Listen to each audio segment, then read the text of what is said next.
Queridos lectores de tinta y papel, hola, soy Natalia y les doy la bienvenida a un nuevo relato con alma. Hoy llegamos a un momento muy especial y profundamente conmovedor. La cuarta y última parte de Hambre del noruego Knut Hamsun. Si nos han acompañado en este viaje, sabrán que hemos caminado junto a este joven escritor anónimo por las calles despiadadas de Cristiania, sintiendo en carne propia los retortijones de su estómago vacío, la fiebre de sus ideas y la desesperación humillante de su orgullo.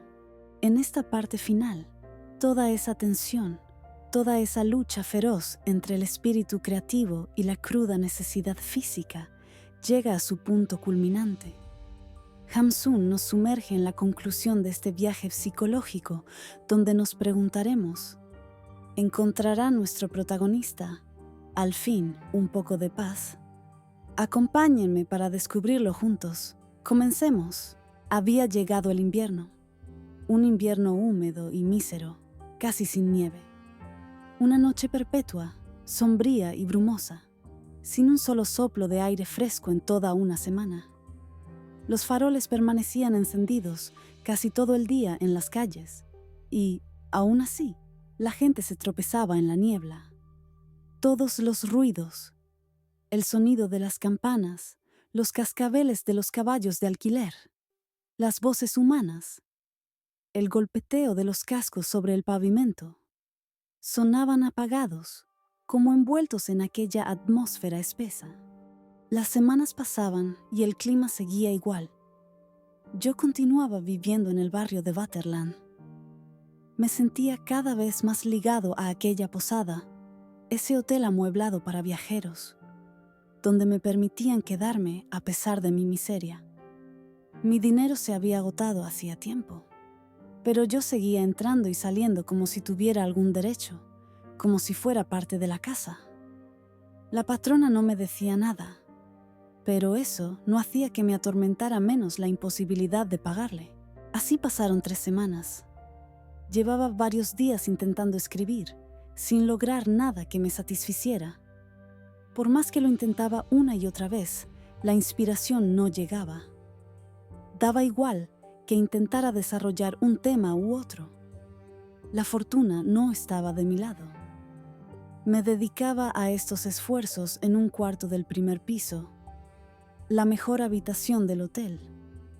Allí permanecía, sin que nadie me molestara, desde aquel primer día en que tuve dinero para pagar la cuenta.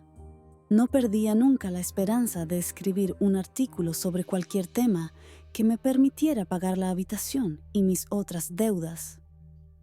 Por eso trabajaba con tanta constancia. Ya tenía escrito un buen fragmento que prometía mucho. Una alegoría, un incendio en una librería, un pensamiento profundo que quería desarrollar con todo cuidado para entregarlo a cuenta a El Comendador. Estaba seguro de que reconocería que había socorrido a un verdadero ingenio. No dudaba de que lo vería. Solo era cuestión de esperar a que la musa me visitara, porque no había de acudir a mi llamado desde el primer día. Esa era la única contrariedad que tenía. Mi patrona me daba de comer todos los días, unas rebanadas de pan con manteca por la mañana y por la tarde, y mi nerviosidad había ido desapareciendo. Ya no necesitaba envolverme las manos con trapos para poder escribir, y podía mirar la calle desde mis ventanas del primer piso sin sentir vértigos. En todos los sentidos me encontraba mucho mejor, y empezaba a sorprenderme de no haber terminado aún mi alegoría. No lograba explicarme la causa de aquello.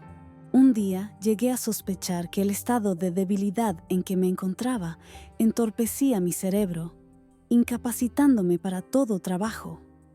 Ese mismo día, mi patrona entró en mi habitación con una factura y me pidió que la revisara. Según ella, debía de haber algún error en el cálculo, porque no coincidía con su libro, pero no lograba encontrarlo. Me puse a contar. Mi patrona se sentó enfrente, observándome.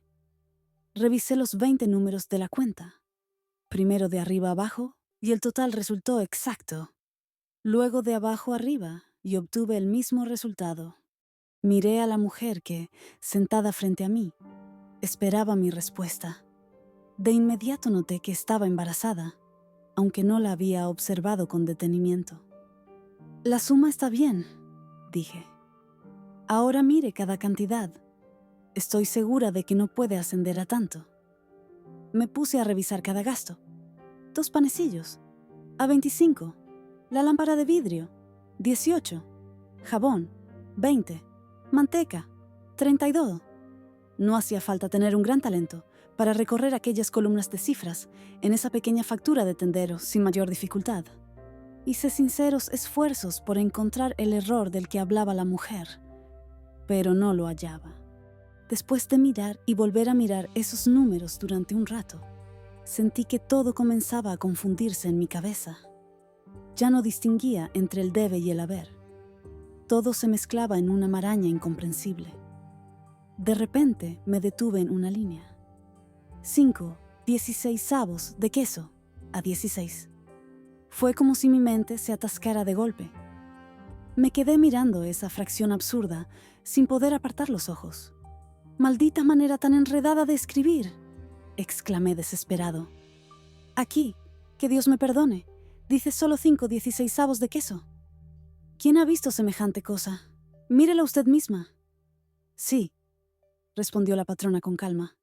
«Se tiene por costumbre anotar así. Es queso de Holanda.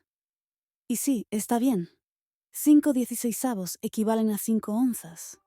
«Claro, entiendo», contesté, aunque en realidad no entendía nada en absoluto. Intenté de nuevo hacer aquel cálculo tan sencillo que unos meses antes habría resuelto en un minuto, pero ahora sudaba sangre y agua, forzando mi mente sobre aquellas cifras enigmáticas, entornando los ojos como si así pudiera comprender mejor. Al final tuve que rendirme. Las 5 onzas de queso habían acabado conmigo. Sentía como si algo se hubiera quebrado dentro de mi cabeza. Para dar la impresión de que seguía calculando, movía los labios y, de vez en cuando, decía un número en voz alta, bajando cada vez más los ojos sobre la factura, como si realmente estuviera trabajando y a punto de terminar. Finalmente dije: «La he revisado de principio a fin y no encuentro ningún error». «¿Ningún error? Entonces, ¿no está equivocada?». Me di cuenta de que no me creía. Y, de pronto, me pareció escuchar en su voz un matiz de desprecio, un tono indiferente que jamás le había oído antes. Dijo que quizá yo no estaba acostumbrado a contar en 16avos, que sería mejor pedir ayuda a alguien con más experiencia para revisar la factura. No lo dijo en tono agresivo, sino con sincera preocupación. Cuando llegó a la puerta, a punto de salir, añadió sin mirarme: «Perdóneme por haberle molestado». Salió, pero poco después la puerta volvió a abrirse. No podía haber ido más allá del corredor. «Y ahora que lo pienso», dijo, «no lo tomé a mal, pero ¿no me debe usted algo? ¿No fue ayer que se cumplieron 3 semanas desde que llegó?». «Sí, eso es.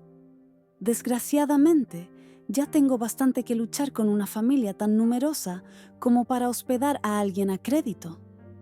La detuve. «Estoy trabajando en un artículo del que ya le hablé», dije. «En cuanto lo termine, tendrá su dinero. Puede estar completamente tranquila». «Sí, pero usted nunca termina su artículo». «¿Eso cree? Es posible que la musa me visite mañana, quizá esta misma noche. Nada impide que ocurra, y entonces mi artículo estará listo en un cuarto de hora, como mucho.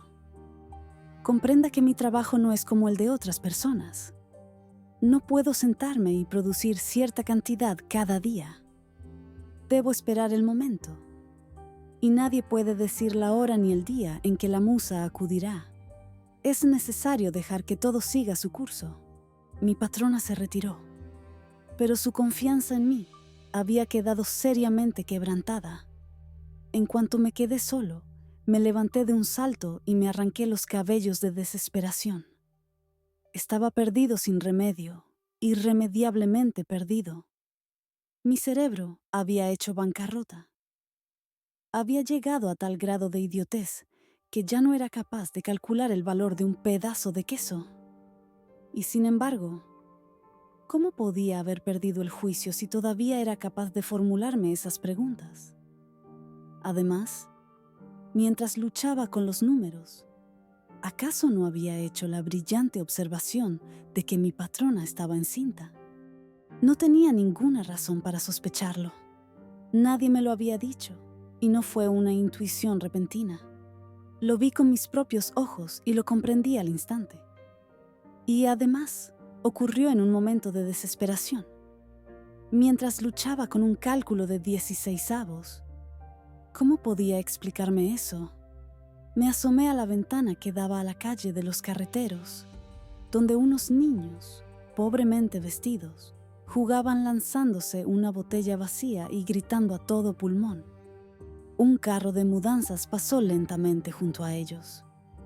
Pensé al instante que debía de ser una familia desahuciada, obligada a cambiar de domicilio, fuera de la época habitual de mudanzas. El carro iba cargado de camas y somieres, viejas y apolilladas, cómodas gastadas, sillas pintadas de rojo con solo 3 patas, esteras, hierros viejos y cacharros de cocina. Encima de todo aquel montón iba tendida una muchacha, casi una niña. Era muy fea, con la nariz chorreando por el resfriado. Se sujetaba con sus pobres manos amoratadas para no caerse, acomodada sobre un montón de colchones húmedos y desagradables en los que habrían dormido otros niños. Desde allí, miraba a los muchachos que seguían lanzándose la botella vacía. Observé todo aquello sin dificultad, comprendiendo su significado. Mientras seguía en la ventana, también escuchaba la voz de la criada de mi patrona, que cantaba en la cocina contigua a mi cuarto. Conocía la canción y aguzé el oído para ver si desafinaba. Y me dije a mí mismo que un idiota no podría hacer todas esas observaciones, que gracias a Dios seguía siendo tan razonable como cualquiera.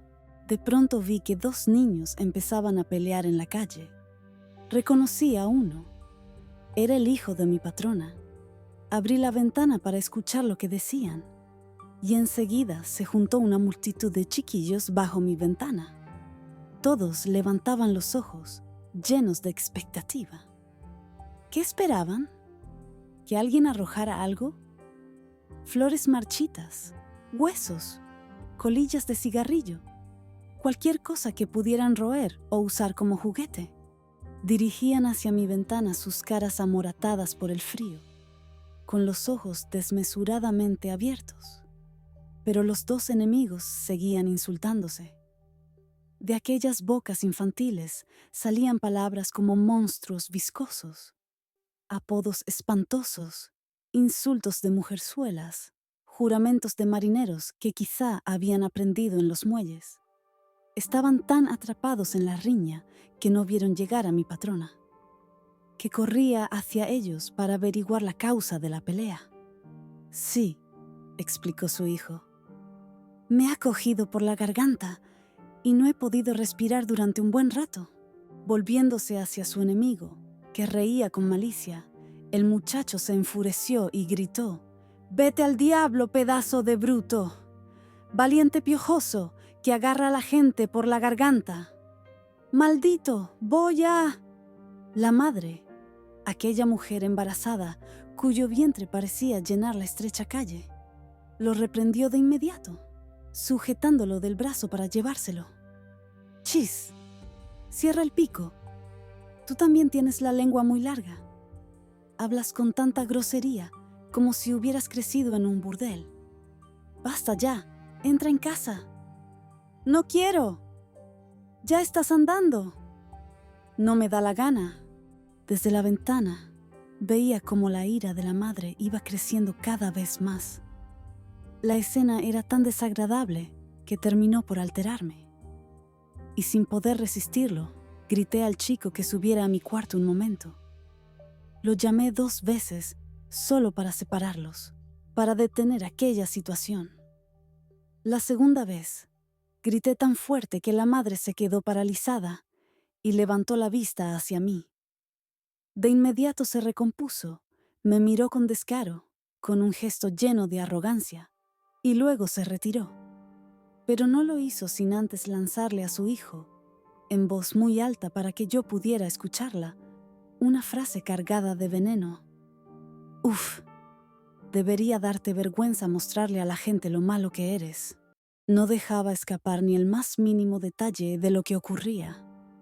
Mi atención permanecía alerta a todo, y mi mente no cesaba de sacar conclusiones de cuanto mis ojos observaban. Era, pues, absurdo pensar que mi razón estuviera perturbada. ¿Por qué habría de estarlo, precisamente ahora? Oye, me dije de pronto, ya has insistido demasiado con eso de tu razón. Basta ya de preocupaciones y tonterías. ¿Acaso es un signo de locura fijarse con tanta atención en los detalles como lo haces tú? Casi me das risa, te lo aseguro, porque en el fondo tiene su gracia. En resumen, a cualquiera le pasa quedarse en blanco, por azar, justo frente a las cuestiones más simples. Lo repito, estoy a punto de reírme de ti. En cuanto a la factura del tendero, esos miserables 5/16 de queso barato, más bien un queso con clavos y pimienta incrustados. En lo que respecta a ese ridículo trozo, incluso al más hábil calculista podría haberle pasado lo mismo que a mí. Solo el olor de ese queso bastaría para aniquilar a cualquiera. Me río yo de todo ese queso picante. A mí, dadme algo verdaderamente comestible. Colocadme delante 5/16 de buena manteca de vaca. Eso sí que sería otra cosa.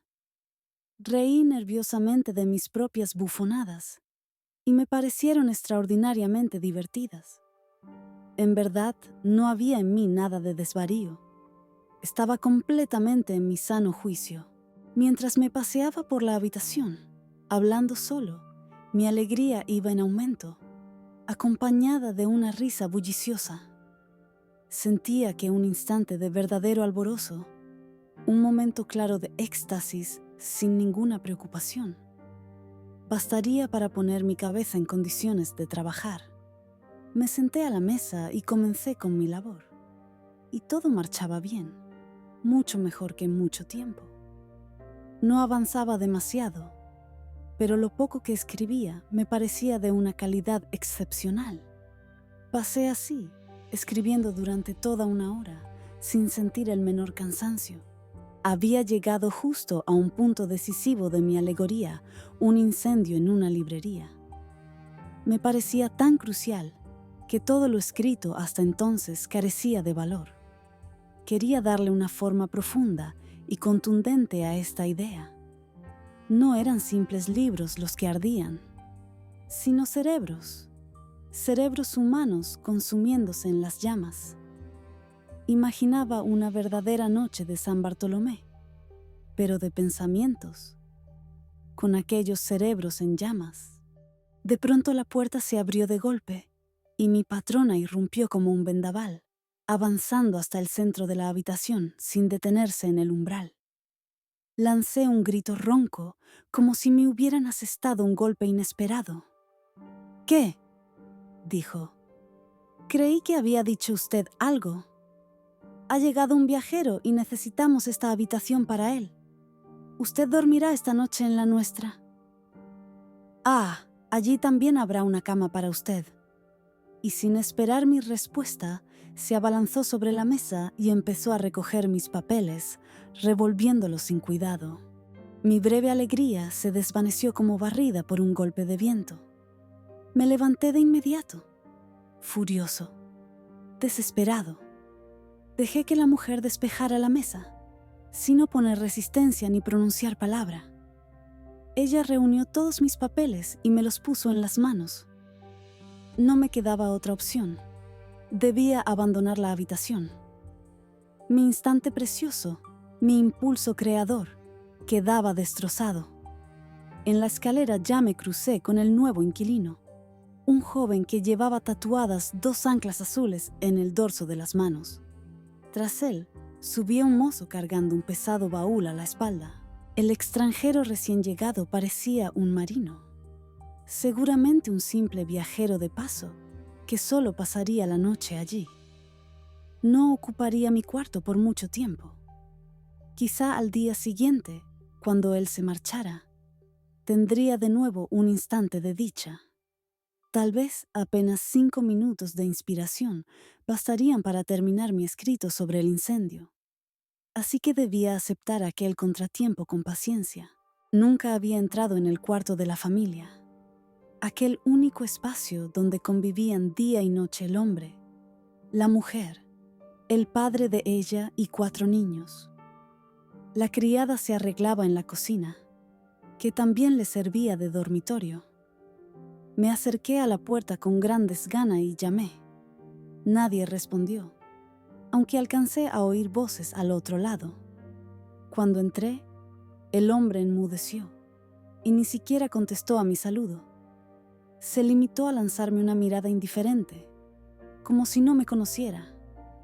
Estaba jugando a las cartas con otro sujeto al que yo ya había visto en los muelles. Un mozo apodado Vaso de Vidrio.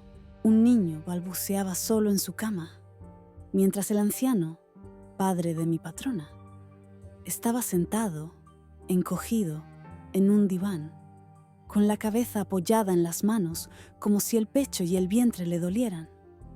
Sus cabellos, casi blancos, y aquella postura contraída le daban el aspecto de un reptil que aguarda, atento, al menor ruido. Vengo, lamentablemente, a pedirle un sitio aquí para pasar la noche, le dije al hombre. ¿Eso ha dicho mi mujer?, preguntó. Sí. Ha llegado un nuevo huésped a mi cuarto. El hombre no respondió. Simplemente volvió a concentrarse en sus cartas.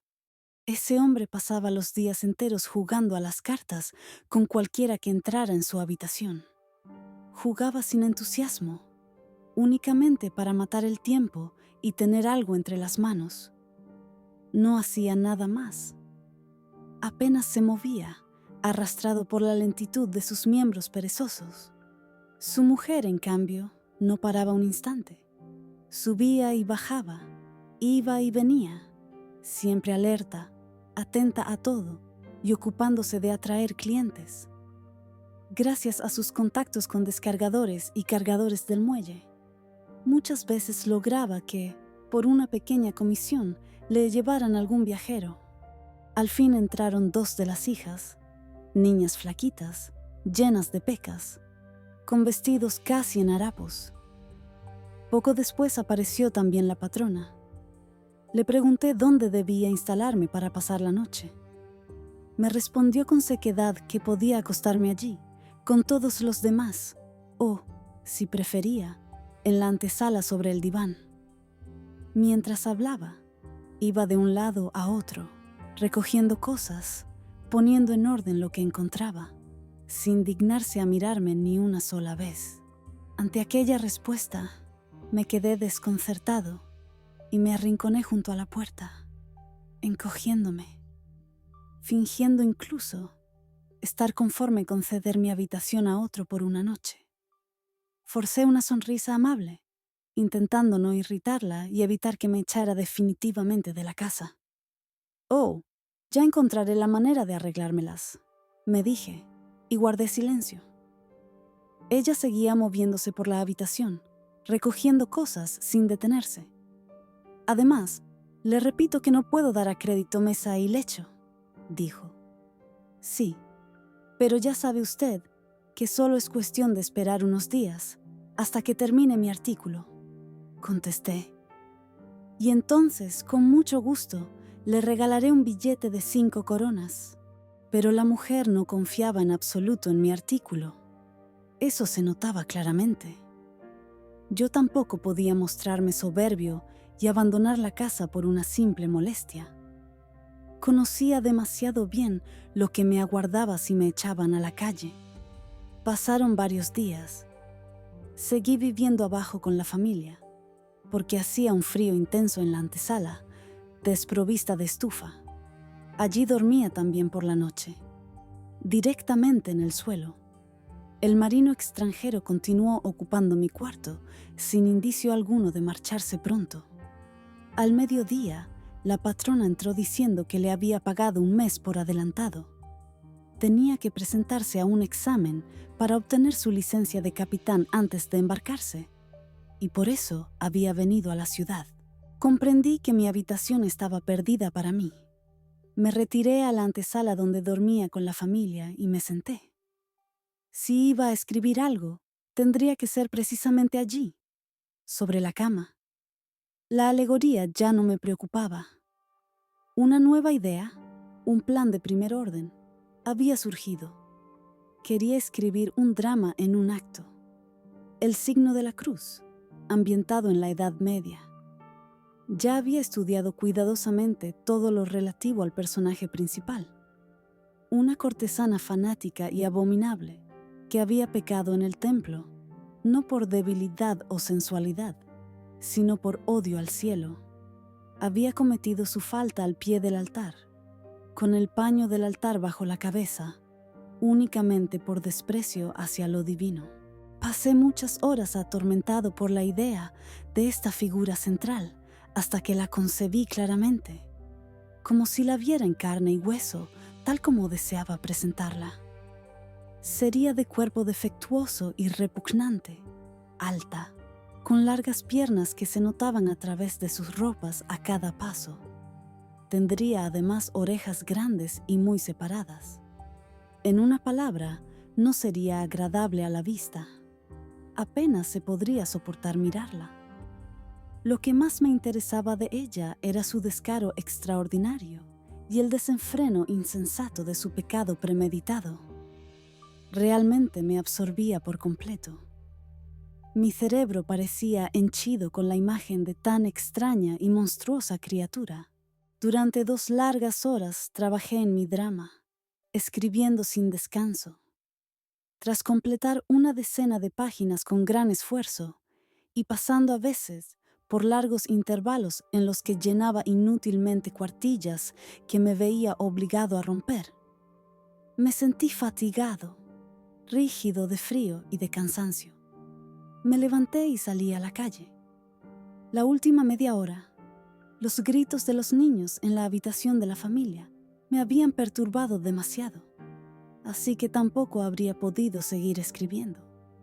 Di un largo paseo por el otro lado del camino de Drammen y permanecí afuera hasta la noche, andando y pensando en cómo continuar mi drama. Aquel día, antes de volver a casa, me ocurrió algo curioso. Estaba parado frente a una zapatería en la parte baja de la calle de Karl Johann, casi junto a la plaza del ferrocarril. Dios sabe por qué me había detenido allí. Miré a través del escaparate, sin pensar ni un momento que yo necesitaba calzado. Mi mente volaba lejos, por otras regiones del mundo. Mucha gente pasaba detrás de mí hablando, y no escuchaba nada de lo que decían. De pronto, una voz me saludó en tono alto. «Buenas tardes». Era la señorita, y el saludo iba dirigido a mí. «Buenas tardes», contesté, distraídamente. Tuve que mirar un instante a la señorita antes de reconocerla. «¿Qué hay? ¿Cómo va eso?», me preguntó. «Oh, no muy mal», respondí, como de costumbre. «Escuche», me dijo, «sigue siendo tenedor de libros en casa de Christie». «¿Christie?», pregunté. Creí que había dicho una vez que era tenedor de libros en casa de Christie, el comerciante. «Ah, sí, pero aquello se acabó. Es imposible trabajar con ese hombre. Pronto lo di por terminado». «¿Y por qué?». «Ah, un día hice una falsa escritura. Y entonces...». «¿Una falsa? ¿Una falsa?». La señorita me preguntaba, sin rodeos, si había cometido una falsificación. Me lo preguntaba con prisa, llena de curiosidad. Profundamente herido, la miré sin contestar. Sí, sí, Dios mío. Esto le puede ocurrir al mejor, dijo, intentando consolarme. Me creía un falsificador. ¿Qué quiere decir? Sí, sí, Dios mío. ¿Eso le puede ocurrir al mejor? Pregunté. ¿Falsificar? Escuche, querida señorita. ¿Cree usted de verdad que yo podría cometer semejante infamia? ¿Yo? Pero, querido, me ha parecido oír claro que decía... Eché la cabeza atrás. Me separé de la señorita y miré a la calle. Mi vista se fijó en un traje rojo que se acercaba, una mujer acompañada de un hombre. De no estar hablando en aquel momento con la señorita, de no haberme ofendido su grosera sospecha y no haber vuelto la cabeza con aire de indignación, aquel traje rojo me habría pasado por completo inadvertido. Pero, ¿qué me importaba? ¿Qué me importaba, aunque fuese el traje de la señorita Nagel, la dama de honor de la reina? La señorita hablaba, intentando reparar su error. Yo no le escuchaba, absorto en la contemplación de aquel vestido rojo intenso que subía por la calle. Me atravesó el pecho una aguda emoción, como una fina picadura, y debí de murmurar en mi pensamiento, porque lo hice sin mover los labios. «Y la Halley». La señorita se giró entonces. Descubrió a la pareja y la saludó con la mirada. Yo no respondí. Tal vez lo hice. No lo sé. El vestido rojo siguió subiendo por la calle de Karl Johann y finalmente desapareció. «¿Quién es ese que va con ella?», preguntó la señorita. «El duque. ¿No lo ha visto? Le llaman el duque». «¿Conoce usted a la mujer?». «Sí, un poco». «¿Usted no la conoce?». «No», contesté. «Me pareció que la saludaba usted con mucha atención». «¿Eso hice?». «¿No la ha saludado, quizá?». «Es muy curioso». Ella no hizo más que mirarle a usted todo el tiempo. «¿De qué la conoce usted?», pregunté. A decir verdad, la señorita apenas la conocía. La había visto una tarde de aquel otoño al salir del gran hotel con 3 jóvenes alegres. La encontraron paseando sola cerca de la librería de Kammermeyer y le hablaron. Al principio ella no les prestó atención, pero uno de los jóvenes, sin encomendarse ni a Dios ni al diablo, le pidió permiso para acompañarla hasta su casa, jurándole que no le tocaría ni un cabello y que solo quería asegurarse de que llegara sin contratiempos, pues de lo contrario no podría dormir en toda la noche. La seguía, hablándole sin cesar, inventando mentira tras mentira. Decía llamarse Waldemar Atterdag y se hacía pasar por fotógrafo. Acabó ella por reír con aquel joven, a quien no le molestaba que ella se mostrara fría mientras lo dejaba acompañarla. «¿Y qué pasó después?», pregunté, conteniendo la respiración. «¿Qué pasó?». «Oh, nada de suposiciones. Es una dama». La señorita y yo quedamos en silencio un momento. «¡Caramba! Era el duque», dijo de pronto pensativa. «Mientras ella esté con ese hombre, nadie podrá hacerse responsable de lo que haga». Seguí callado.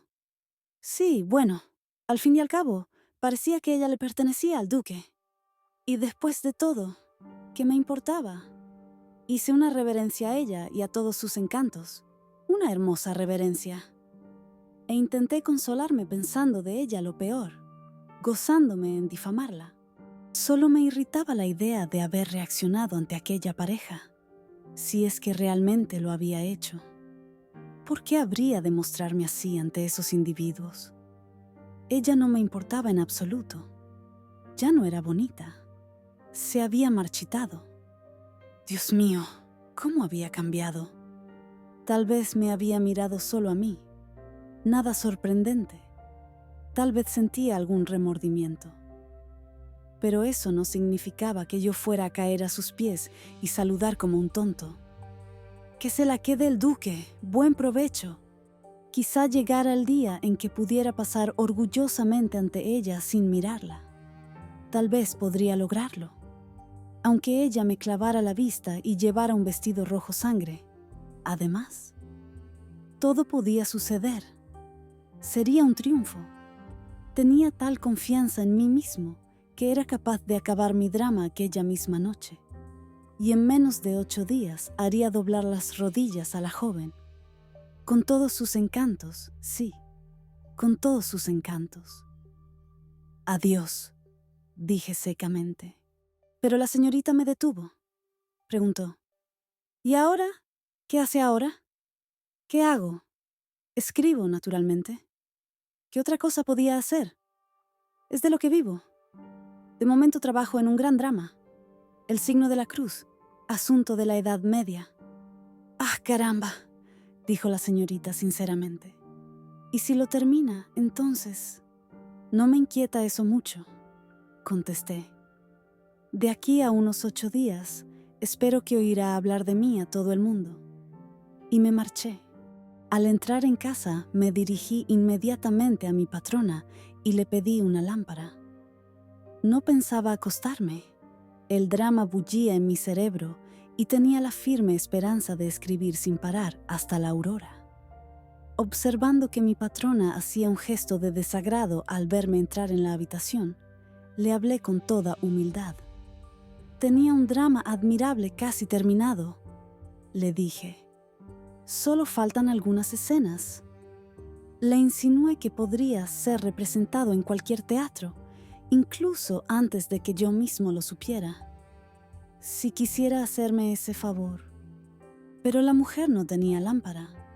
Meditó, pero no recordó que tuviera una lámpara en ninguna parte. Podría quizá esperar hasta las 12 y usarla de la cocina. ¿Por qué no compraba una vela? Me callé.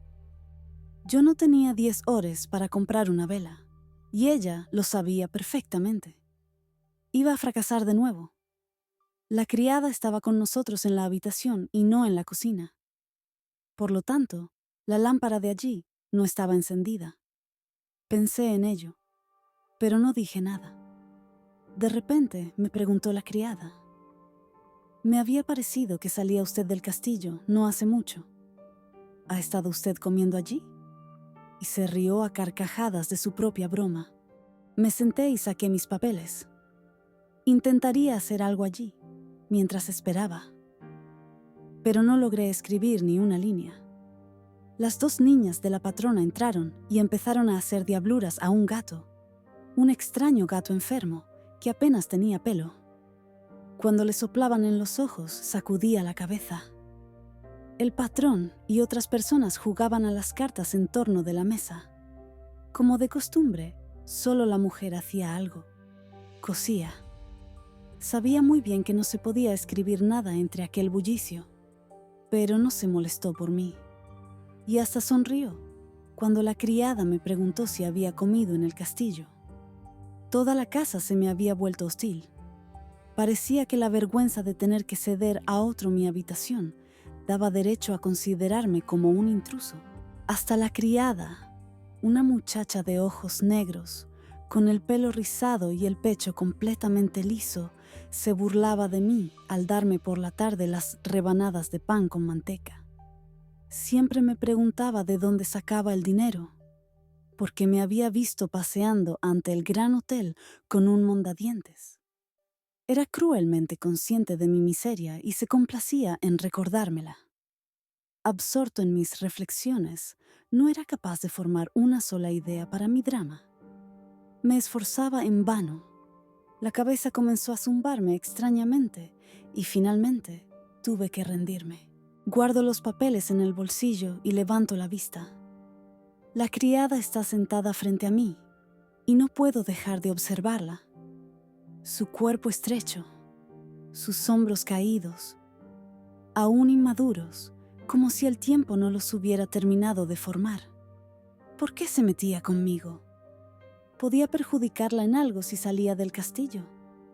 Pocos días antes se rió de mí descaradamente, porque tuve la desgracia de tropezar en la escalera, o cuando me quedé enganchado en un clavo y me hice un 7 en la chaqueta. Y el día anterior, recogió los papeles tirados por mí en la antesala. Leyó fragmentos corregidos de mi drama y me ridiculizó delante de todos. Únicamente por diversión, porque podía. Nunca la había molestado, ni recordaba haberle pedido nunca un favor. Sin embargo, se complacía en humillarme. Yo mismo me hacía la cama por la noche, en el suelo de la habitación, para no molestar a nadie. Aún así, la criada se burlaba de mí por cosas pequeñas. Por ejemplo, cuando se me caía el pelo y veía cabellos flotando en el agua de la palangana por las mañanas, o por mis zapatos estropeados, sobre todo aquel que había sido alcanzado por el carro del panadero. «Que Dios lo bendiga a usted y a sus zapatos», decía la criada burlonamente. «Mire cómo se ríen a carcajadas de usted». Tenía razón. Mis zapatos ni siquiera tenían tacones, pero en ese momento no podía comprarme otros.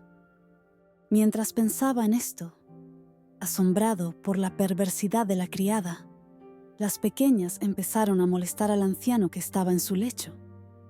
Las dos brincaban a su alrededor, encantadas con su travesura, hurgarle las orejas con unas pajitas. Durante un rato observé el juego sin intervenir. El viejo no movía un solo dedo para defenderse, solo lanzaba miradas furiosas a sus pequeñas perseguidoras cada vez que lo pinchaban y movía la cabeza intentando librarse de las pajitas cuando ya las tenía en las orejas. Todo aquel espectáculo me alteraba los nervios. El padre levantó la vista por encima de las cartas y rió ante las travesuras de las pequeñas, mientras advertía a sus compañeros de lo que ocurría. ¿Por qué no se movía el viejo? Di un paso para acercarme al lecho. «Déjelas tranquilas. Déjelas tranquilas. Está paralítico», gritó el patrón. Por temor a ser echado a la calle al acercarse la noche, por simple temor de descontentar al hombre si intervenía en aquella escena, volví en silencio a mi sitio y allí permanecí tranquilo. ¿Por qué iba a arriesgar mi lecho y mi comida metiéndome en querellas de familia? Nada de tonterías por un viejo paralítico. Me endurecí, sin dejar que nada me afectara. Las pequeñas no dejaban de hacer sus travesuras, excitadas por la inmovilidad del viejo. Le pinchaban los ojos y la nariz una y otra vez. Él las miraba sin expresión, sin pronunciar palabra y sin poder mover los brazos. De repente, se incorporó y escupió a una de ellas en la cara. Luego lo intentó con la otra, pero no la alcanzó. Vi al patrón tirar las cartas de un brinco y ponerse junto al lecho, rojo de ira, gritando: «Mucho cuidado con escupir a las chiquillas en los ojos, viejo cerdo». Yo no pude contenerme.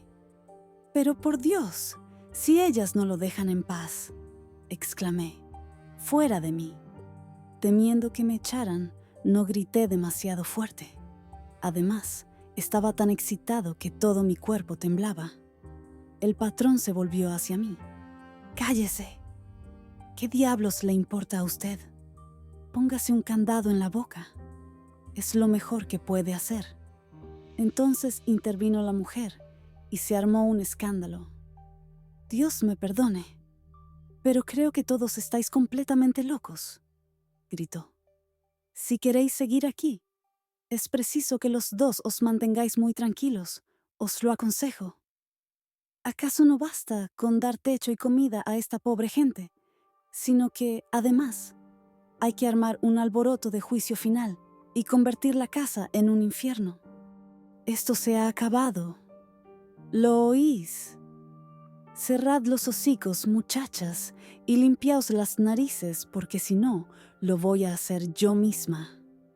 No he visto nunca gente semejante. Así entran aquí directamente de la calle los piojosos que no tienen un ore para comprarse ungüento gris, arman ruido durante la noche y se quedan viviendo como si fueran de familia. No me gusta eso. ¿Lo oís? Y pueden marcharse los que no están en su casa.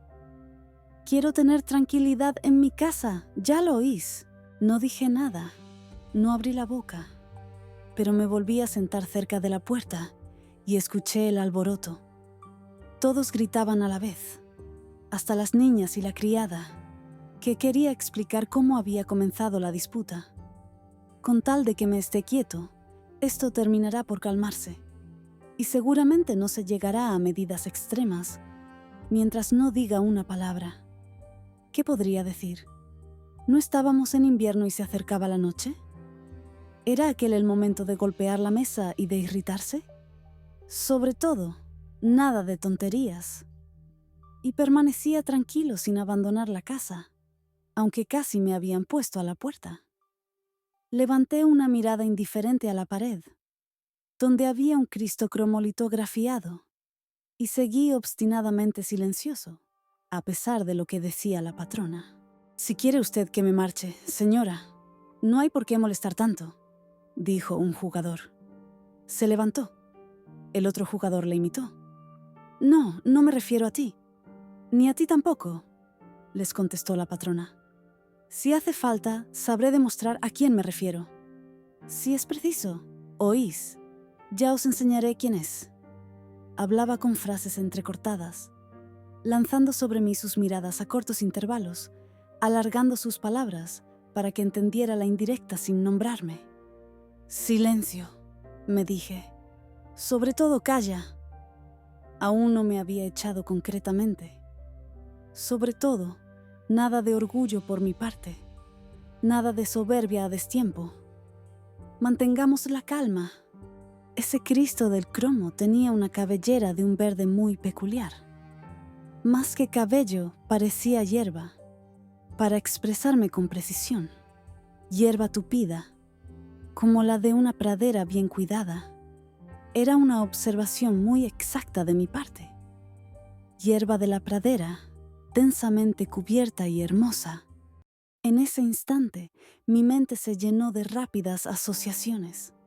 La hierba verde me recordó un pasaje de la Escritura, donde se dice que toda vida es como la hierba que se quema. De allí pasé al juicio final, donde todo ha de consumirse. Luego pensé en un punto pequeño descendiendo hacia el terremoto de Lisboa. Recuerdo que se me vino a la mente por una escupidera de cobre español y un portaplumas de ébano que vi en casa de Ilahali. Ah, sí, todo era efímero. Todo como la hierba que arde. Todo terminaba en 4 tablas y una mortaja. Recordé la casa de la señorita Andersen, a la derecha de la puerta cochera. Todo esto se resolvía en mi cabeza en aquel instante desesperado en que mi patrona estaba a punto de echarme a la calle. «¿No lo entiende?», gritó. «Digo que debe usted marcharse. Ahora ya lo sabe. Creo, Dios mío, que este hombre está loco. Ahora mismo va usted a marcharse. Fuera. Ya hemos hablado bastante». Yo miraba hacia la puerta. No para marcharme. Nada de eso. Se me ocurrió una idea desvergonzada. Si hubiese tenido llave de la puerta, la hubiera echado. Me habría encerrado con los demás, y así no habría tenido que salir. Tenía un pavor absolutamente histérico de encontrarme en la calle. Pero la puerta no tenía llave, y me levanté. No había ninguna esperanza. De pronto, la voz de mi patrón se unió a la de la mujer. Me detuve estupefacto. Cosa extraña. Aquel hombre, que antes me había amenazado, se ponía ahora de mi parte, diciendo: «No se puede echar a la gente a la calle por la noche, ya lo sabes. Nos exponemos a una multa». Ignoraba que aquello fuera sancionable. No lo creía, pero quizá era cierto, porque la mujer cambió de pronto de opinión. Se calmó y ya no volvió a hablarme. Incluso me ofreció 2 rebanadas de pan para cenar, pero las rechacé, diciendo como pretexto que ya había comido fuera. Cuando por fin me fui a la antesala para acostarme, la patrona me siguió. Se detuvo en el umbral y dijo en voz alta, acercando su vientre abultado. «Pero esta es la última noche que duerme usted aquí, téngalo por seguro». Sí, contesté. Quizá al día siguiente podría conseguir un lecho si me ocupaba de ello. Entretanto, celebraba no verme obligado a pasar la noche fuera. Dormí hasta las 5 o 6 de la mañana. Aún no había amanecido cuando me desperté, pero me levanté de inmediato. Como me había acostado completamente vestido por el frío, no necesitaba ponerme nada. Después de beber un poco de agua y abrir la puerta sin hacer ruido, salí de inmediato, temeroso de un nuevo encuentro con mi patrona. Un policía que había pasado la noche de guardia era el único viviente que había en la calle. Poco después, 2 hombres empezaron a apagar los faroles de las inmediaciones. Andando sin rumbo fijo, me encontré en la calle de la iglesia y tomé el camino que baja hasta la fortaleza. Helado y medio dormido, con las rodillas y la espalda cansada del largo paseo. Hambriento, me senté en un banco y dormí largo tiempo. Durante 3 semanas había vivido exclusivamente de rebanadas de pan que mi patrona me había dado por la mañana y por la noche. Hacía exactamente 24 horas que no había comido. El hambre comenzaba a arañarme y era preciso encontrar cuanto antes un remedio. Volví a dormirme en el banco pensando en esto. Me desperté al oír hablar cerca de mí y después de desperezarme un poco, vi que ya era entrado el día y que todo el mundo estaba en pie. Me levanté y partí. El sol apareció detrás de los montes. El cielo estaba pálido y en mi alegría por aquella mañana, después de unas semanas tan sombrías, olvidé todos mis padecimientos, pensando que otras veces me había visto en peor situación. Me di unos golpecitos en el pecho y canté un trozo de una canción. Mi voz sonaba tan mal, tenía un tono tan cascado, que al oírla me asombré yo mismo. Aquel magnífico día, aquel pálido cielo bañado de luz, me impresionaba tanto que comencé a sollozar muy alto. «¿Qué le sucede?», me preguntó un hombre. No respondí, pero me alejé apresuradamente, ocultando mi rostro a todos. Llegué a la parte baja de los muelles. Un gran barco de 3 palos, con pabellón ruso, descargaba carbón. Leí su nombre. Copegoro. Me detuve un instante, mirando lo que ocurría a bordo del buque extranjero. Debía estar casi descargado, porque la marca de los 9 pies aparecía sobre el agua, a pesar de todo el lastre ya embarcado. Cuando los cargadores paseaban por el puente con sus pesadas botas, todo el navío sonaba hueco. El sol, la luz, la brisa salada del mar, toda aquella vida activa y alegre me llenaba de energía y hacía latir mi sangre con fuerza en las venas. Pensé que podría avanzar con algunas escenas de mi drama. Allí sentado, saqué mis papeles del bolsillo e intenté escribir un parlamento que pusiera en boca de un fraile, lleno de vigor e intolerancia, pero no lo conseguí. Entonces salté por encima del monje e intenté componer un discurso del juez frente a la profanadora. Escribí media página y me detuve. No lograba crear la atmósfera adecuada alrededor de mis palabras, la actividad que reinaba a mi alrededor, los cantos de los marineros, el rechinar de las grúas, los ruidos constantes de los vagones, concordaban muy poco con el ambiente espeso y enmohecido de la Edad Media que debía envolver mi drama como una bruma. Volví a guardar mis papeles y me marché. A pesar de todo, estaba muy inspirado y veía claro que podría hacer algo inmediatamente, si todo marchase bien. Si tuviera un lugar donde refugiarme. Pensé en ello.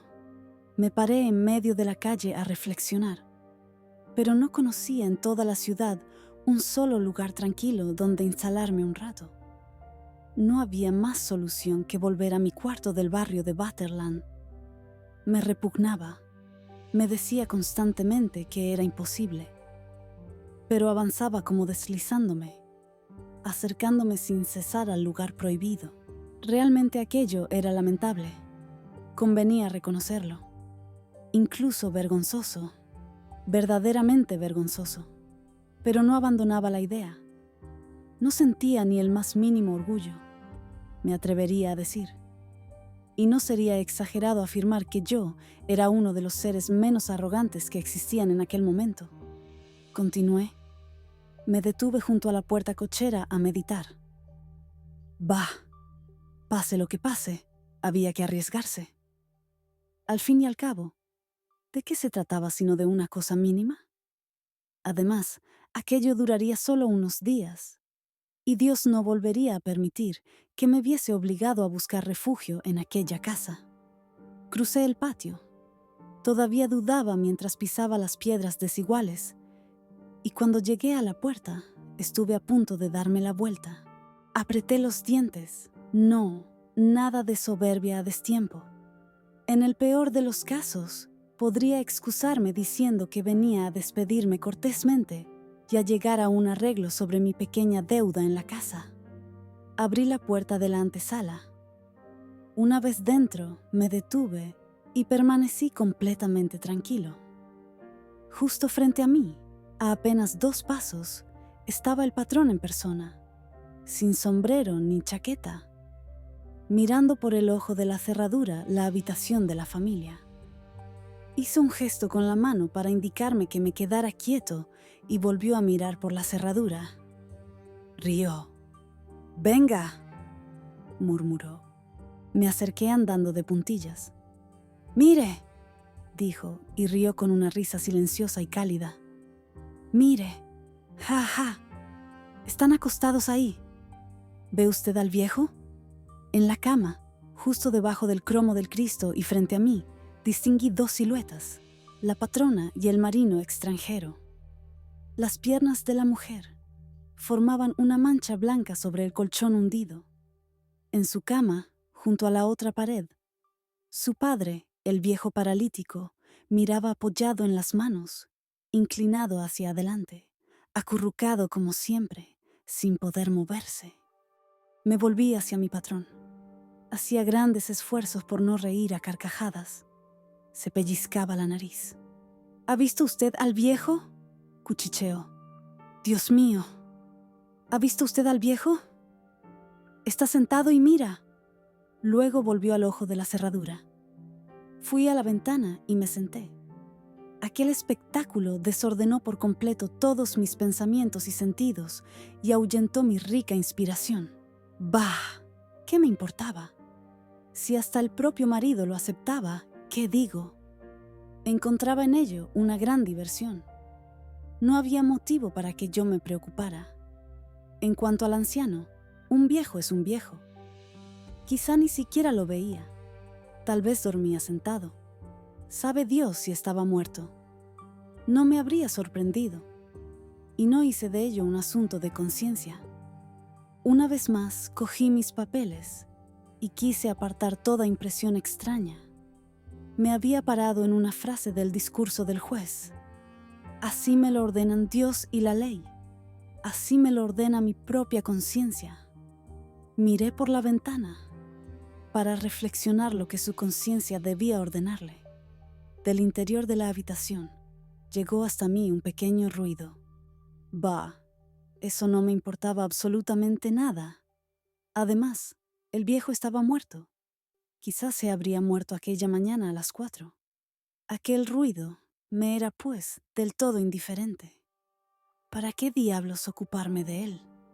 Vaya tranquilidad. Así me lo ordena igualmente mi propia conciencia. Pero todo parecía conspirar contra mí. El hombre no estaba del todo tranquilo frente al ojo de la cerradura. De vez en cuando, oía sus risas contenidas y veía cómo se movía todo su cuerpo. Además, en la calle sucedía algo que me distraía. Un niño estaba sentado en la acera de enfrente, jugando solo al sol. No pensaba en nada malo. Ataba tiras de papel y no hacía daño a nadie. De repente, Se levantó, jurando, y salió a la calzada caminando de espaldas. Entonces vio a un hombre ya adulto, de barba roja, apoyado en la ventana abierta del primer piso, que le escupía en la cabeza. El muchacho lloraba de rabia y lanzaba al aire injurias impotentes, mientras el hombre se reía de él. Aquello duró unos 5 minutos. Me volví para no ver llorar al niño. Así me lo ordena también mi propia conciencia Pero no pude continuar. Por fin, todo empezó a dar vueltas en mi cabeza. Incluso me pareció que todo lo que había escrito no servía para nada. Y era, además, un absurdo peligroso. No podía hablarse de conciencia en la Edad Media. La conciencia había sido inventada por aquel profesor de baile llamado Shakespeare, y, por consiguiente, todo mi discurso era falso. ¿No había nada bueno en mis cuartillas? Las volví a leer, y, de inmediato, mi duda se desvaneció. Encontré pasajes grandiosos, largos fragmentos llenos de originalidad. Renació en mi pecho la imperiosa y enervante necesidad de reanudar mi trabajo y terminar mi drama. Me levanté y fui hacia la puerta, sin hacer caso de las señales furiosas del patrón para que no hiciera ruido.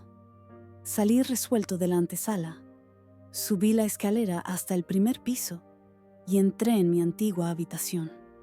El marino no estaba allí. ¿Qué me impedía sentarme un instante?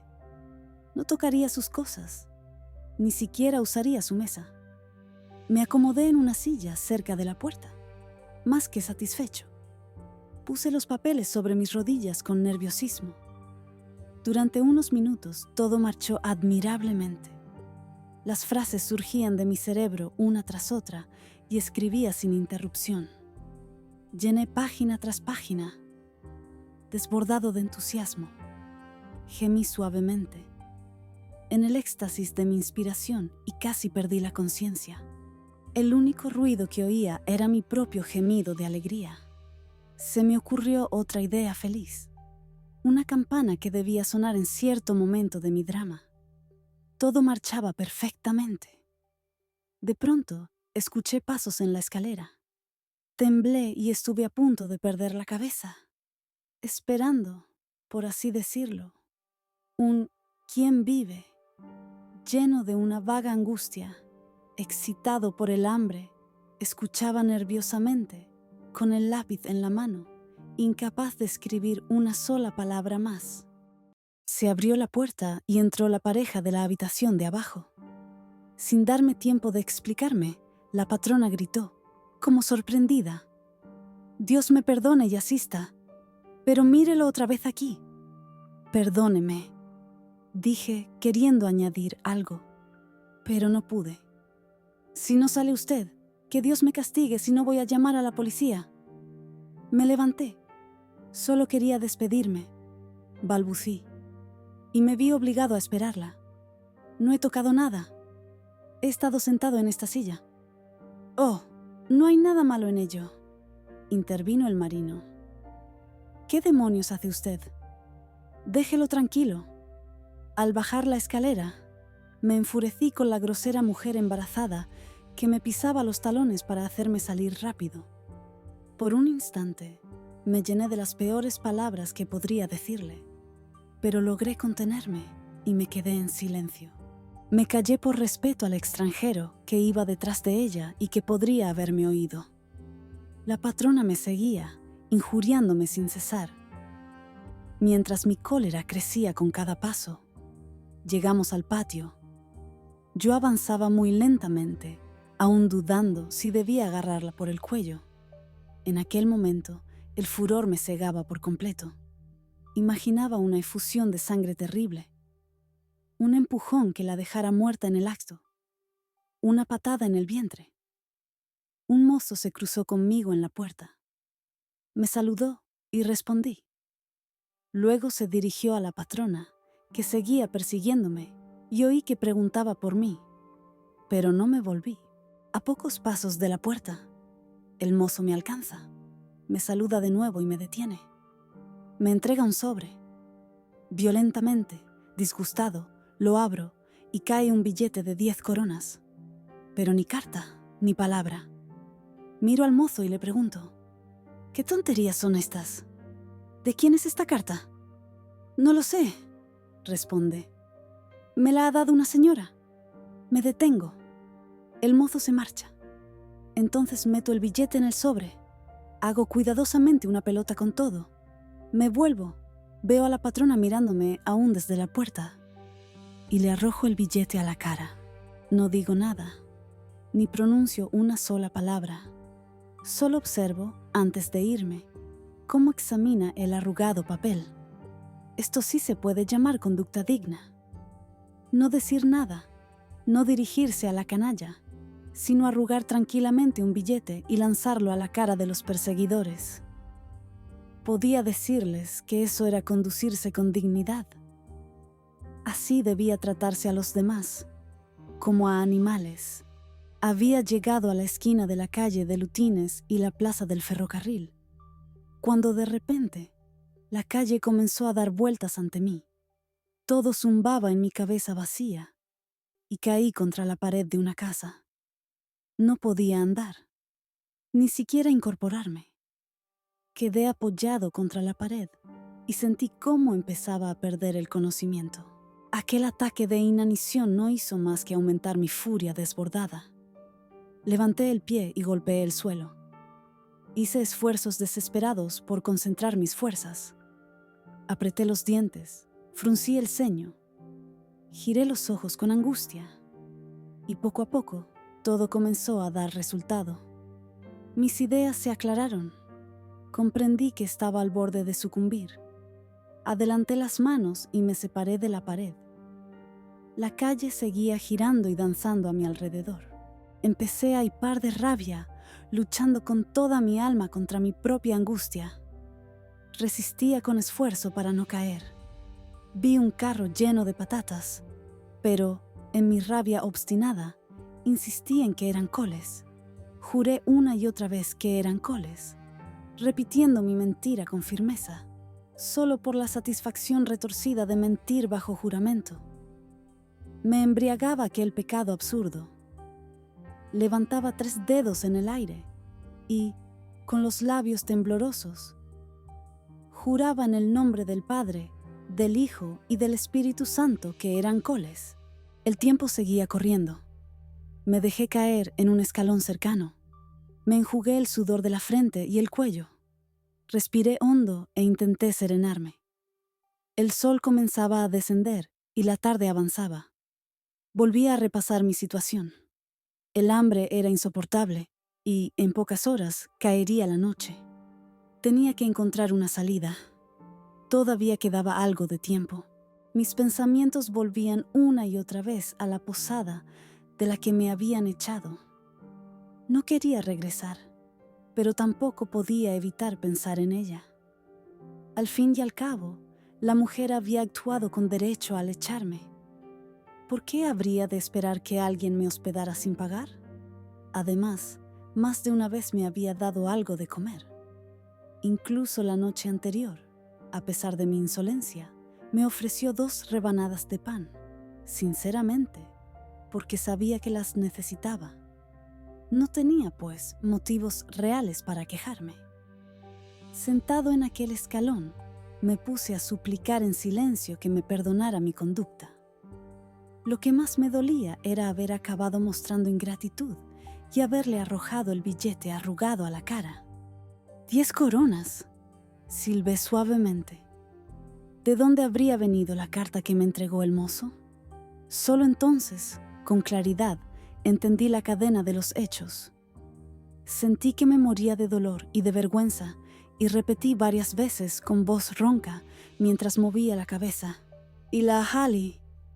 No había sido yo quien, apenas ayer, decidió pasar altivamente frente a ella cuando volví a cruzármela, mostrándole la más absoluta indiferencia.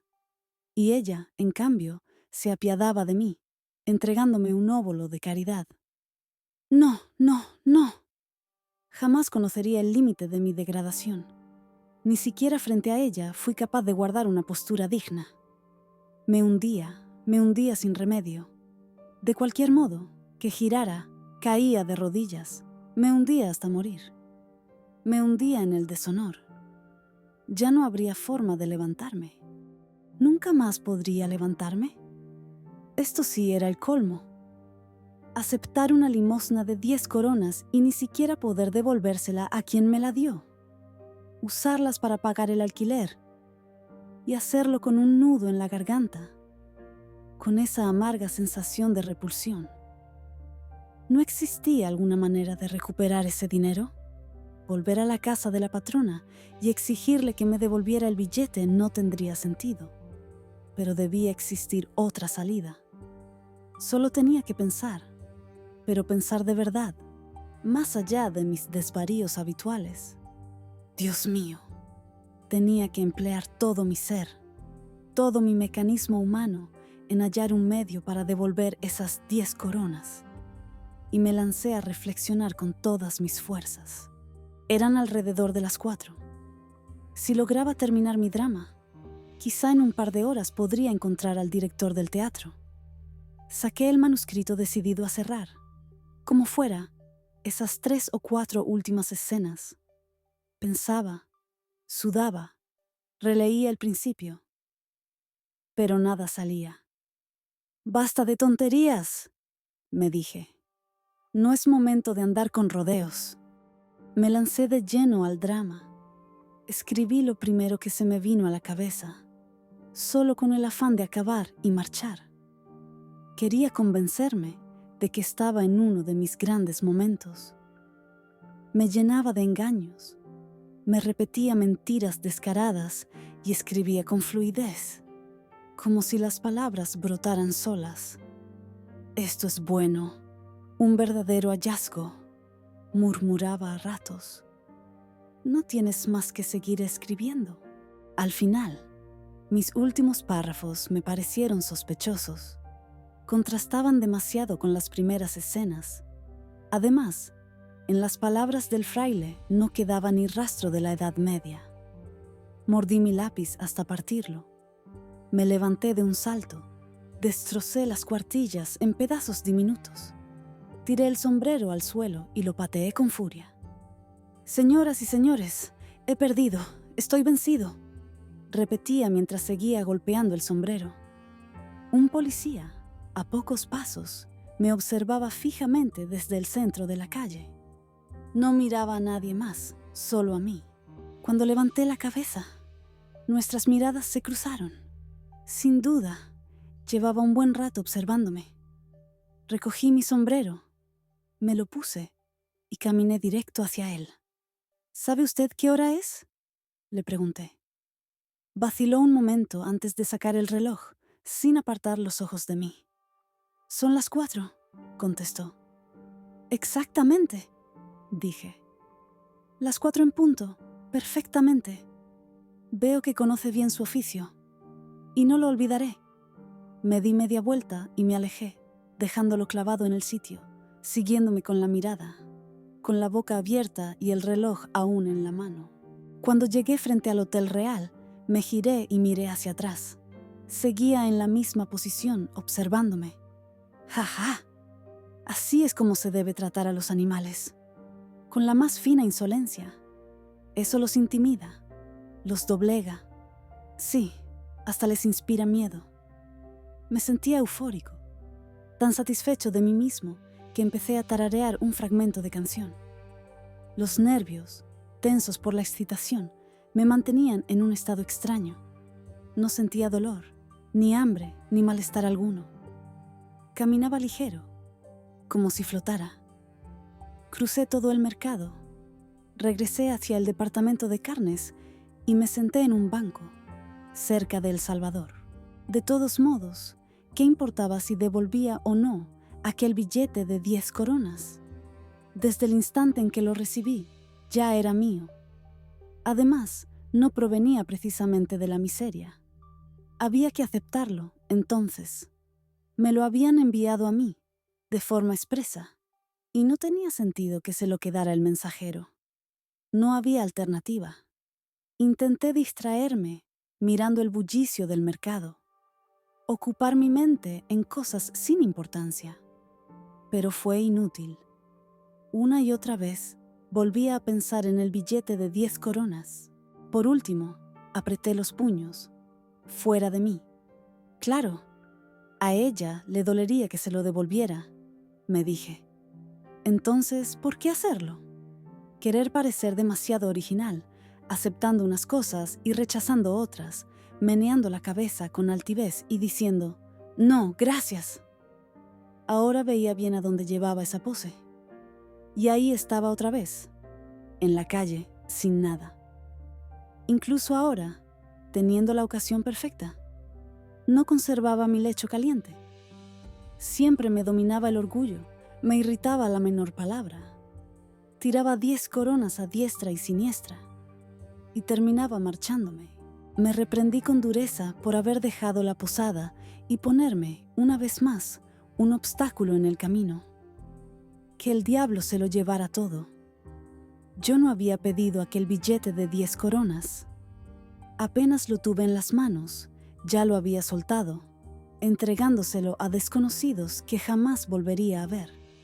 Así era yo, siempre dispuesto a pagar hasta el último centavo cuando hacía falta.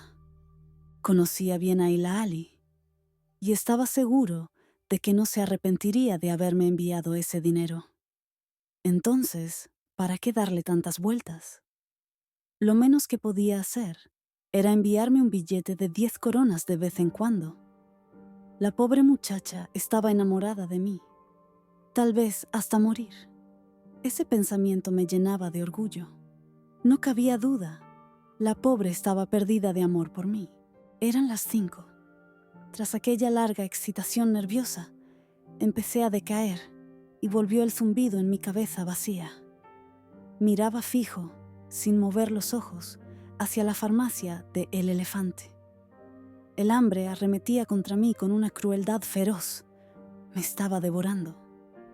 Y mientras me quedaba perdido en esa mirada al vacío, poco a poco una silueta fue tomando forma ante mis ojos, hasta que la distinguí con claridad. Era la vendedora de pasteles, allí, junto a la farmacia del Elefante. Me sobresalté y me incorporé en el banco, tratando de pensar con claridad. No había duda. Era la misma mujer, en la misma mesa, en el mismo lugar. Silbé un par de veces, chasqueé los dedos, me levanté y avancé hacia la farmacia. Basta de tonterías. Al final daba igual si aquel dinero venía del dependiente o del tendero. Lo cierto es que era dinero real, buen dinero noruego de Königsberg. No podía darme el lujo de hacer el ridículo. Uno también podía morir de puro orgullo. Avancé hasta la esquina. Me fijé en la buena mujer y me coloqué ante ella. Le sonreí, le hice con la cabeza un saludo militar y empecé a hablar como si estuviera convencido que yo volvería un día. Buenos días. ¿No me reconoce usted, quizá? No, contestó lentamente, mirándome. Sonreí otra vez, como si se tratara simplemente de una alegre broma de su parte, el no reconocerme. Y dije, ¿no se acuerda usted que le di una vez un montón de coronas? No dije nada en aquella ocasión, si no recuerdo mal. Seguramente no dije nada. Tengo por costumbre no decir nada. Cuando se trata con gente honrada, no hace falta un convenio, ni mucho menos un contrato por una simple pequeñez. Sí, fui yo quien le dio aquel dinero. ¿Era usted? Claro, ahora que lo pienso, dijo ella. No quise darle tiempo a empezar con agradecimientos, así que me adelanté, recorriendo con la vista el puesto mientras buscaba ya los pastelillos. Sí, he venido por los pasteles. Ella no entendió. Los pasteles, repetí. Vengo ahora a recogerlos, aunque sea solo una parte. La primera entrega. No necesito todos hoy. ¿Viene usted a buscarlos?, preguntó desconcertada. Claro que vengo a buscarlos, respondí, soltando una carcajada, como si la cosa fuera tan evidente como la luz del día. Tomé de la mesa un pastel, una especie de pan blando, y empecé a comerlo. Al verme, La mujer se levantó de golpe, como para proteger su mercancía, dejándome claro que no esperaba que yo volviera a servirme. ¿De veras que no?, le dije. ¿Así que realmente no? La buena mujer me parecía divertidísima. Había visto alguna vez a alguien entregar un puñado de coronas para guardarlas sin que luego el dueño viniera a reclamarlas. No, claro que no. ¿Acaso pensaba ella que aquel dinero era robado porque se lo había entregado de esa manera? No, no podía creerlo. Yo era feliz, verdaderamente feliz de que me tuviera por un hombre honrado. ¡Ah, qué buena mujer! Pero entonces, ¿por qué le había dado yo el dinero? Ella, ya exasperada, empezó a gritar. Le expliqué por qué lo había hecho. Se lo dije a media voz, con tono firme. Yo solía actuar así, porque confiaba en las personas. Siempre que alguien me proponía un contrato, un recibo, yo negaba con la cabeza y respondía: no, gracias. Dios era testigo de que así obraba, pero la mujer seguía sin comprenderlo. Tuve que recurrir a otra estrategia. Adopté un tono firme y le perdoné sus tonterías. ¿No le había sucedido nunca que alguien le hubiera pagado adelantado de un modo parecido?, pregunté. Quería decir, naturalmente, gente que dispusiera de medios, por ejemplo, uno de los cónsules. Nunca. No era yo quien debía molestarse si la práctica le era desconocida. Eran usos y costumbres del extranjero. ¿No había salido nunca de las fronteras del país? No, vaya. Entonces, no sabía nada de aquello. Y cogí de la mesa otros pasteles. Gruñó furiosamente, rehusó obstinadamente deshacerse de lo que tenía en su puesto. Incluso me quitó de la mano un pastel y lo puso en su sitio. Estallé verdaderamente en cólera, golpeé en la mesita y la amenacé con la policía. Sería compasivo con ella, dije, si me dejaba coger todo lo que era mío. No arruinaría su puesto, pues era una gran cantidad de dinero la que yo le había entregado. Pero no quería coger tanto. En realidad, no quería más que la mitad de mi crédito. Y además, no regresaría. Que Dios me guarde, porque ella pertenecía a esa clase de personas groseras y desconfiadas. Por fin, separó unos cuantos pasteles a un precio absurdo, 4 o 5, que infló todo lo que pudo imaginar, y me pidió casi suplicante que los cogiera y me marchara. Seguí discutiendo, asegurando que me estaba robando al menos una corona y que, además, me explotaba con sus precios desorbitados. ¿Sabe usted que esas cosas están penadas por la ley?, dije. Quede con Dios, pero podría acabar en presidio de por vida, vieja burra. Todavía me dio otro pastel y, rechinando los dientes, me pidió que me largara. Así lo hice. ¿Había visto uno alguna vez una pastelera con menos escrúpulos? Subía hacia el mercado devorando mis pasteles y hablando en voz alta de la mujer y de su insolencia, repitiendo lo que cada uno habíamos dicho, convencido de que yo había estado muy por encima de ella. Me los comía a la vista de todo el mundo mientras relataba la escena como si fuese un triunfo. Los pasteles desaparecían uno tras otro. Tenía un estómago sin fondo, nada me bastaba. Y aún así, el hambre seguía mordiendo. Maldita miseria, nunca se saciaba. Tenía tanta hambre que estuve a punto de tragarme también el último pastel, aquel que había decidido guardar para el niño, de la calle de los carreteros, al que el hombre de la barba roja le escupía en la cabeza. Le recordaba constantemente. No podía olvidar la cara que ponía cuando lloraba y protestaba entre juramentos. Incluso había vuelto a mirar mi ventana, como buscando confirmar si yo también me burlaba de él. Dios sabría si aún lo encontraría al llegar allí. Me apresuraba por llegar cuanto antes a la calle de los carreteros. Pasé por el sitio donde rompí mi drama. Aún vi algunos papeles. evité a la gente que poco antes se quedó tan asombrado de mis actos. Y por fin me detuve en el borde de la acera donde el muchacho había estado sentado. Ya se había ido. La calle estaba casi desierta. Empezaba a oscurecer y no pude ver al muchacho. Quizás se hubiera ido a su casa. Dejé el pastel con precaución en la puerta. Llamé fuerte y me fui corriendo. «Ya lo encontrará», me dije. «Lo primero que hará al salir será verlo».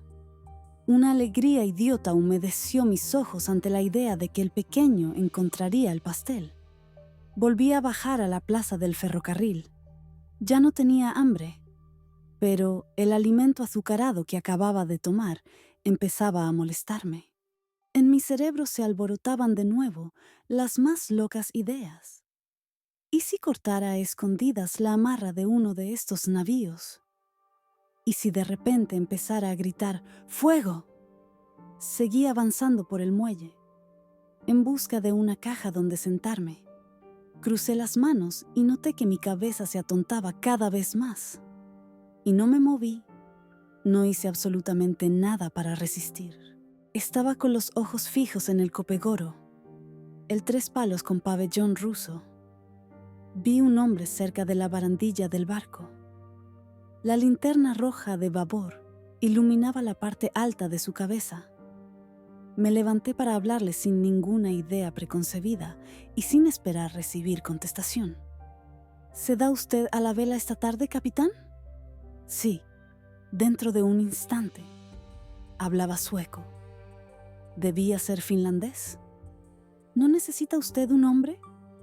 Por el momento me daba lo mismo obtener o no una negativa. Me era indiferente su respuesta. Aguardaba y le miraba. «Oh, no», contestó. «En todo caso tendría que ser un novato». «Un novato». Sentí un estremecimiento. Me quité disimuladamente mis gafas y las guardé en mi bolsillo. Subí la escala y llegué a la barandilla. «Yo no soy del oficio», dije, «pero puedo hacer el trabajo que usted quiera». «¿Qué destino lleva usted?» «Vamos en lastre a Leeds a tomar carbón para Cádiz». «Está bien», dije imponiéndome al hombre. «Me es indiferente a dónde va. Haré mi trabajo». Permaneció un instante mirándome y reflexionando. «¿Nunca has navegado?», preguntó. «No, pero, como le digo, deme un trabajo y lo haré. Estoy acostumbrado a hacer de todo un poco». Volvió a quedarse pensativo. Yo ya me había hecho a la idea de zarpar y empezaba a temer que tendría que regresar a tierra. «Vamos, ¿qué piensa usted, capitán? De veras, puedo hacer lo que sea. Es más, sería poca cosa de mi parte conformarme solo con cumplir mi tarea. Puedo dar más, si hace falta. Esto me sentará bien, y sé que puedo soportarlo». «Bah, podemos ensayar», dijo, sonriendo por mis últimas palabras. «Si la cosa no va bien, siempre podemos separarnos en Inglaterra». «Naturalmente», contesté con alegría. Y repetí que podíamos separarnos en Inglaterra si la cosa no iba bien. Me puse a trabajar. En las aguas del fiordo me incorporé un momento, hundido por la fiebre y por el agotamiento. Dirigí una mirada a la tierra y dije, adiós por entonces a la ciudad. Aquella cristianía en que con toda claridad brillaban las ventanas de todas aquellas viviendas, de todos aquellos hogares. Fin. Y así, queridos suscriptores, llegamos al final de esta obra maestra. ¿Qué nos deja hambre? Más que una enseñanza, nos deja una sensación, un eco de la complejidad del alma humana. Nuestro protagonista es un espejo de contradicciones. Es capaz de la generosidad más pura, de dar su último centavo a alguien que cree más necesitado, y al minuto siguiente puede sumergirse en pensamientos de superioridad y desprecio hacia los demás. Tiene ínfulas de grandeza y, a la vez, una autoestima quebradiza. Nos da lástima. nos desespera y en ocasiones nos parece insufrible. Pero precisamente por eso es tan real. Hamsun no nos presenta a un héroe, nos presenta a un hombre. La enseñanza: que la naturaleza humana no es blanca ni negra, es un vasto espectro de grises, que podemos ser egoístas y altruistas, orgullosos y humildes, fuertes y quebradizos, todo al mismo tiempo.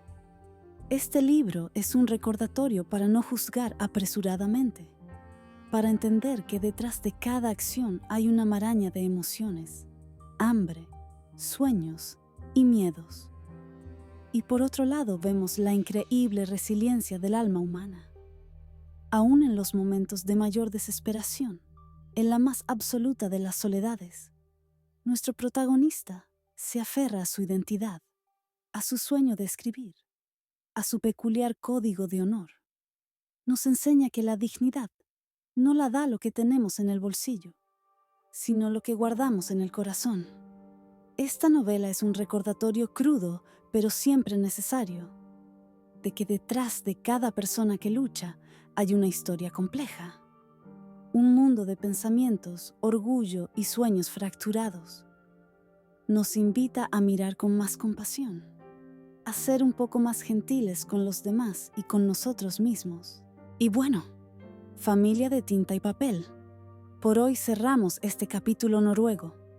Les mando un abrazo enorme, de esos que reconfortan el alma después de una lectura tan intensa. ¿Qué les pareció a ustedes el final? ¿Los dejó con la misma sensación de ¿y ahora qué? Los leo siempre. No olviden darle like a este video si les gustó esta inmersión literaria, suscribirse al canal y activar la campanita para no perderse de ningún relato con alma. Cuídense mucho, lean mucho y recuerden que las mejores historias, como las personas, a veces son las más contradictorias. Hasta la próxima.